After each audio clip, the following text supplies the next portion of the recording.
Kakinada cess కోసం సర్కార్ చేపట్టిన భూసేకరణపై తెలుగుదేశం యుద్ధం ప్రకటించింది. రైతుల నుంచి అక్రమంగా లాక్కుంటున్నారంటూ ఇవాళ ఆ పార్టీ కాకినాడలో ధర్నా నిర్వహించబోతోంది. ఈ మహాధర్నాకు తెలుగుదేశం అధినేత చంద్రబాబు నాయుడు హాజరు కానున్నారు.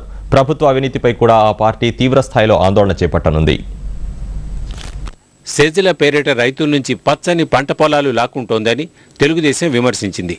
ప్రత్యేక ఆర్థిక మండళ్ల వ్యవహారంలో సర్కారు విధానాలను నిరసిస్తూ కాకినాడలో ఆ పార్టీ ఇవాళ భారీ నిరసన కార్యక్రమం చేపట్టింది.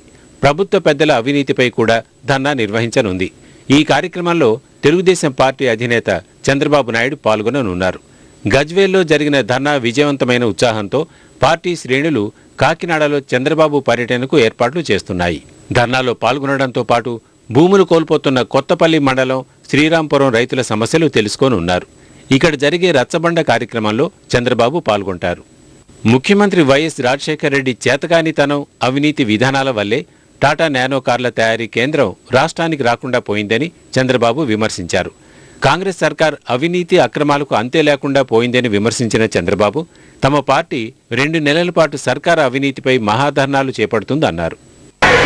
ఈరోజు నేను కాకినాడలో కోస్టల్ కారిడార్కి వ్యతిరేకంగా పెద్ద ధర్నా పెడుతున్నాం, మహాధర్నా పెడుతున్నాం. ఇది 4వ ధర్నా. అదే మరి ఎల్లుండి అయితే సిరిసిల్లో 5వ ధర్నా పెడుతున్నాం.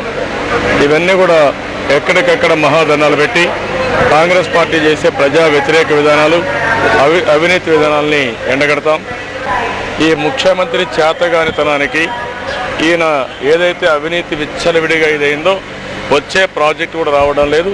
మేము ఆ రోజు ఎప్పుడు కూడా ఎవ్వరు కూడా మాట్లాడలేదు నానో ప్రాజెక్టు గురించి.